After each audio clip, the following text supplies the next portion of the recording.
Latest updates के लिए ultra channels को सब्सक्राइब करें और बेल आइकन को प्रेस करें।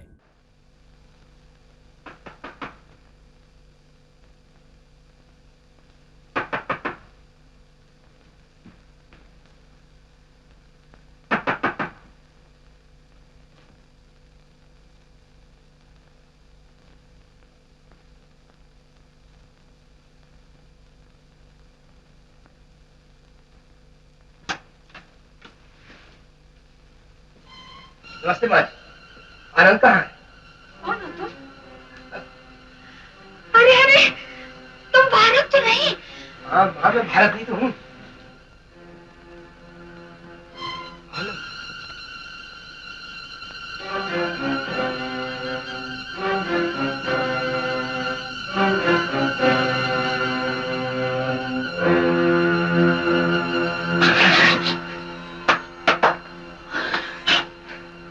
भारत, तुम जिंदा हो।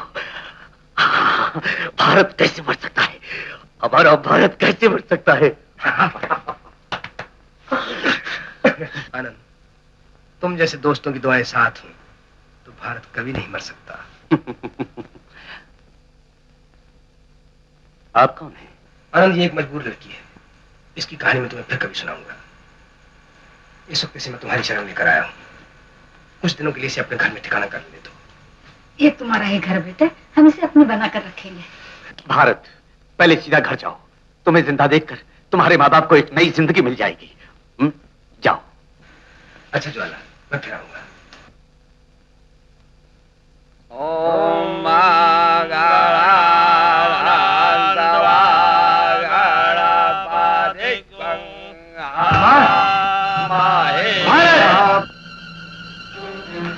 पिताजी,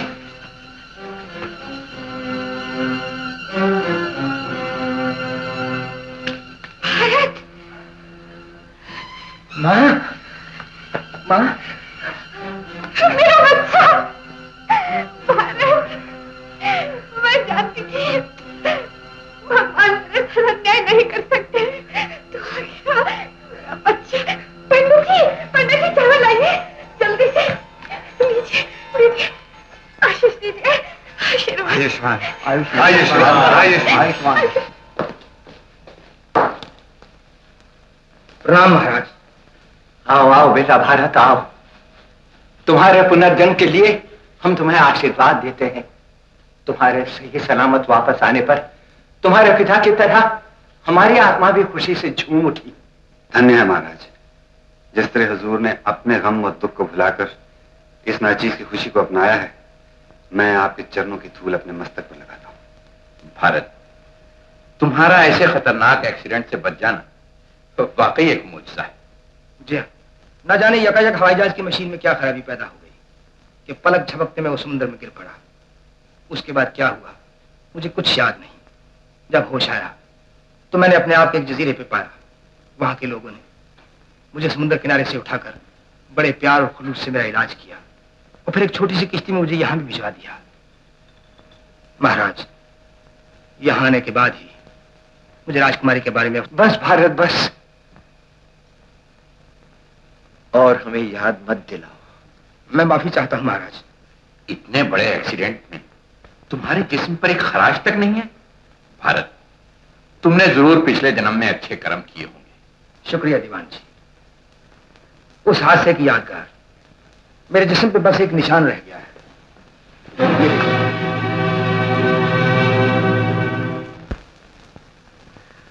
आनंद, हमारा कल का मोर्चा अहिंसा का आखिरी मोर्चा होगा।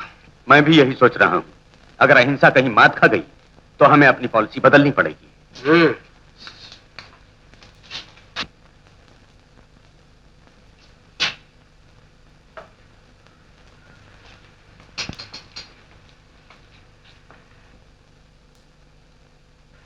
मेरे आते ही चुप क्यों हो गए? क्या मैं आप लोगों की बातें नहीं सुन सकती? ये पॉलिटिक्स है। हम औरतें भी पॉलिटिक्स समझती हैं। ज्वाला लड़की नाजुक होती है। ये किसी शायर का ख्याल है। लेकिन लड़कियां इनकलाब की जद्दोजहद में हिस्सा नहीं ले सकती। लेकिन आप इतिहास क्यों भूल रहे हैं? चांद बीबी एक औरत थी, झांसी की रानी भी एक नारी थी। ओह, मगर मेम साहब वो कल की बात थी, हम आज की बात कर रहे हैं। हाँ, तभी तो आजकल के नौजवानों के हाथों में तीर तलवार की जगह ब्रुश पकड़े हुए हैं। हाँ? भारत ज्वाला भड़की, मेरा ख्याल है ये हमसे भी 2 कदम आगे है। हो सकता है भैया, आखिर एक सिपाही की बेटी है। अनंत, बात फैल चुकी है। कितने ही नौजवान सर धड़ की बाजी लगाकर मोर्चे में शामिल होने के लिए मचल रहे हैं। मोर्चा हमारी उम्मीद से कहीं ज्यादा बड़ा होगा। ये बात है तो फिर दीवान और महाराज को जनता की आवाज के सामने सर झुकाना पड़ेगा। महाराज, जनता राजमहल के दरवाजे पर उमड़ पड़ी है, लोग आपसे मिलना चाहते हैं। रुकिए महाराज, पागल हुजूम के सामने जाना खतरे से खाली नहीं है। आपकी जगह मैं उनका सामना कर लूंगा। लेकिन दीवान साहब, आप हमें रोक रहे हैं। यही तो एक मौका है जबकि हम जान सकते हैं कि प्रजा क्या चाहती है, क्या उनकी शिकायतें हैं। गुस्ताखी माफ अंदाता, आपकी जान की हिफाजत मेरे जिम्मे है। भड़की हुई प्रजा के सामने मैं आपको नहीं जाने दूंगा। मुझे आज्ञा दीजिए।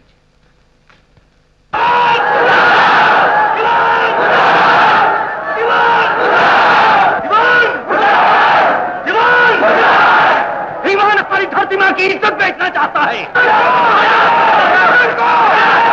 हमारी पुकार। सिपाहियों, देख क्या रहे हो? इन कुत्तों को बाहर निकाल दो। दुनिया की कोई ताकत हमें यहां से नहीं हिला सकती। हमारी ताकत को तुम नहीं जानते। वो ताकत नहीं दीवान, पागलपन है। देशभक्तों पर लाठियां बरसाना, उन पर गोलियां चलाना। तुम गद्दार हो, खद्दार की मौत। इसका मतलब यह है कि तुम लोग यहाँ से नहीं जाओगे। नहीं, जब तक हम महाराज से नहीं मिलेंगे हम नहीं जाएंगे। महाराज से तुम नहीं मिल सकते। तुम हवा का रुख नहीं बदल सकते दीवान। दोस्तों, आगे बढ़ो।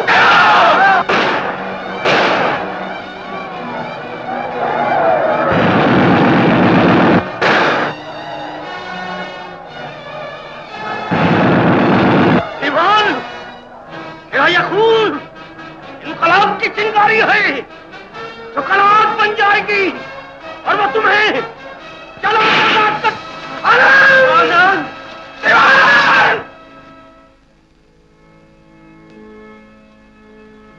माँ जी,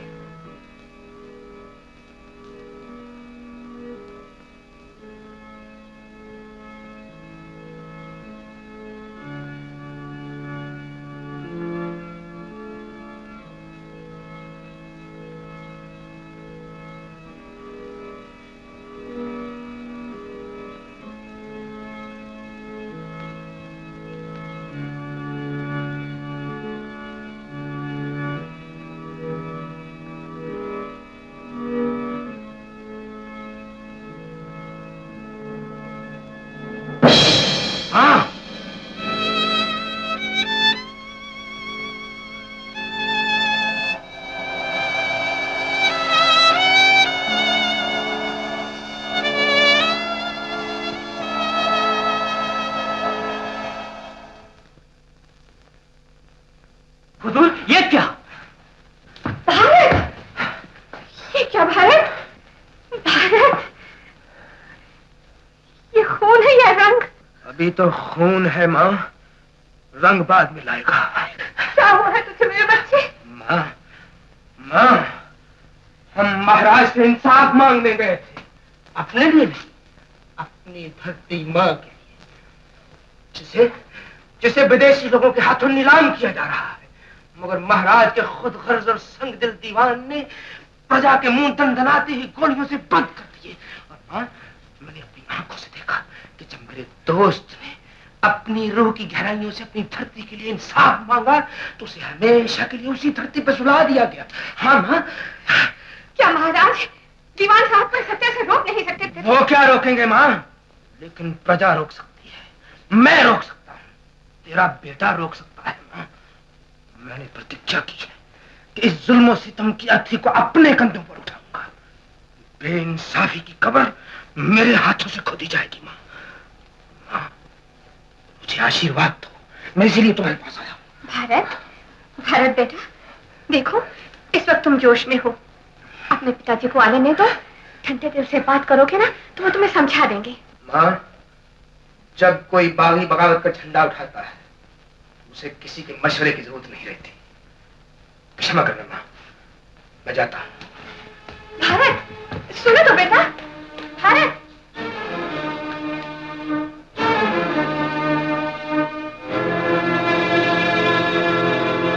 भारत, मेरा ख्याल है आज राजमहल के सामने बगावत में तुमने भी हिस्सा लिया था। बहुत कम पिताजी।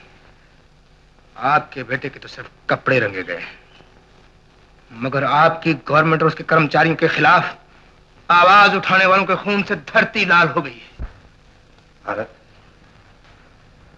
मैं तुम्हारी भावनाओं की, तुम्हारे जज्बात की कदर करता हूं। मुंह ज़बानी कदर कर्तव्य से होनी चाहिए पिताजी। कर्तव्य? जी हाँ, आप इस गवर्नमेंट के इंस्पेक्टर जनरल हैं। आप अच्छी तरह जानते हैं ये आप क्यों भड़की है। आपकी गवर्नमेंट के दीवान ने महाराज को वरगलाकर अपने फायदे के लिए इस धरती को गैरों के हाथ बेचने का मंसूबा बांधा है। दीवान देशद्रोही है पिताजी। अगर आप में हिम्मत है तो जाइए उसे इसी वक्त गिरफ्तार कर लीजिए, वरना उतार फेंकिए ये वर्दी। वो वर्दी किस काम की पिताजी जो मां के कफन को बेचकर बनाई जाए। बगावत, आग, इनकलाब, क्या फायदा इस नारेबाजी का? मत भूलो ये बातें कानून के खिलाफ हैं।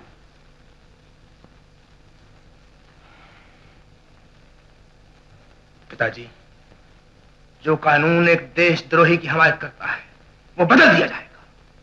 जुल्म कूड़ा प्रकट होता है और बगावत जिसकी बुनियाद इंसाफ पे रखी गई हो वो बरसात अपने आप कूड़ा करकट भाग ले जाएगी। भारत,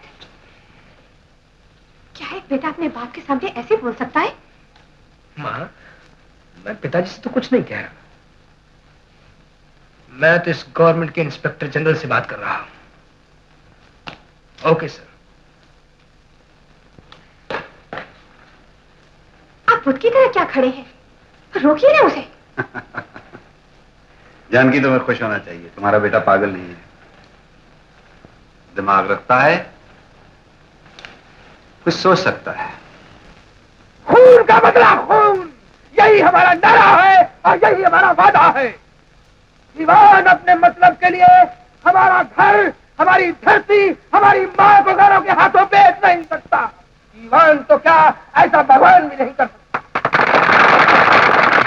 भाइयों, अपनी धरती मां की रक्षा के लिए एक राक्षस का खात्मा करना, यही हमारा धर्म है, यही हमारा जीने का मकसद है। जालिम दीवान ने हमारे आनंद को हमसे छीन लिया, मगर बेवकूफ ये भूल गया इस धरती का हर एक बच्चा आनंद है। ये भूल गया कि मारने वाले से बचाने वाले के हाथ ज्यादा लंबे होते हैं। दोस्तों, भाइयों, आओ याद करें अपने शहीद आनंद को, कदम खाएं उसके खून की, कि जब तक राक्षस दीवान और उसके विदेशी साथियों का खात्मा नहीं कर लेते हम चैन से नहीं बैठेंगे।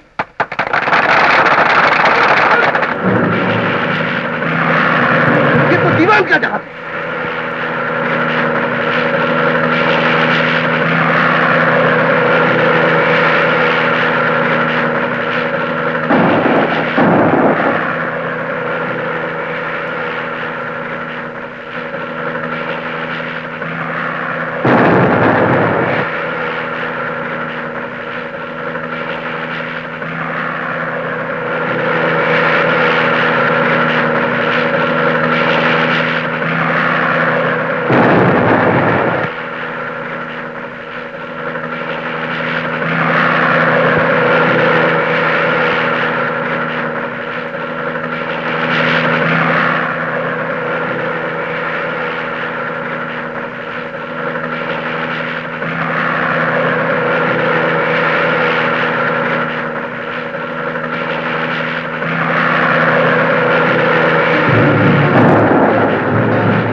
मेरी जिंदगी मौत सब तुम्हारे साथ है भारत।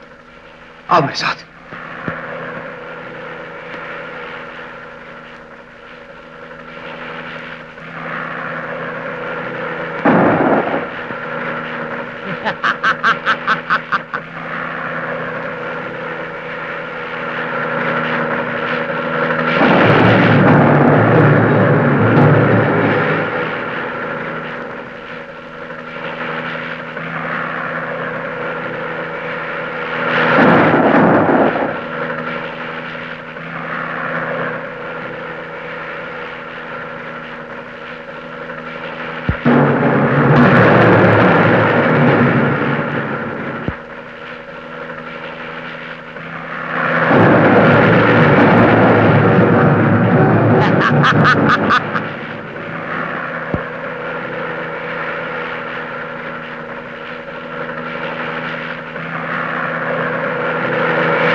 तुम लोग यही धरो।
बस बस, जय मेरी नहीं, जय हो इस देश की, इस मिट्टी की, जिसने तुम जैसे वीरों को जन्म दिया है।